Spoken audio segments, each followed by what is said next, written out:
কেন জানেন? ধর্মের পথে চলা মানুষদের জীবন কখনো সহজ হয় না।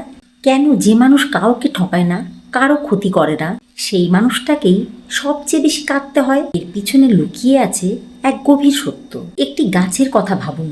যখন গাছটি ছোট থাকে তখন তাকে বারবার ঝড়ের আঘাত সহ্য করতে হয়, কিন্তু সেই ঝড়ই তার শিকড়কে আরও গভীর, আরও শক্তিশালী করে তোলে।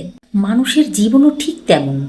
যারা ধর্মের পথে চলে, ভগবানের উপর বিশ্বাস রাখে, তাদের জীবনে বাধা আসে কারণ তাদের আত্মাকে আরও শক্তিশালী করার প্রস্তুতি চলে। অনেক সময় আমরা ভাবি, আমি তো সবসময় ভালো কাজ করছি, তবুও আমার জীবনে এত কষ্ট কেন? কিন্তু সত্য হলো, ঈশ্বর কখনো সাধারণ মানুষকে বড় দায়িত্ব দেন না। তিনি আগে তাকে পরীক্ষা করেন। যে মানুষ দুঃখের মধ্যেও সততা ধরে রাখে, অপমানের মধ্যেও মানবতা হারায় না এবং অন্ধকারের মধ্যেও ভগবানের উপর বিশ্বাস রাখে, সেই প্রকৃত ধর্মপরায়ণ।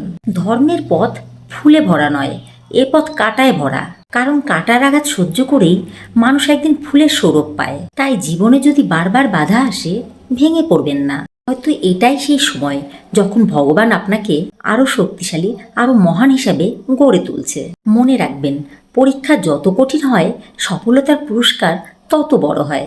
ধর্মের পথে চলা পুরস্কার কখনোই বৃথা যায় না।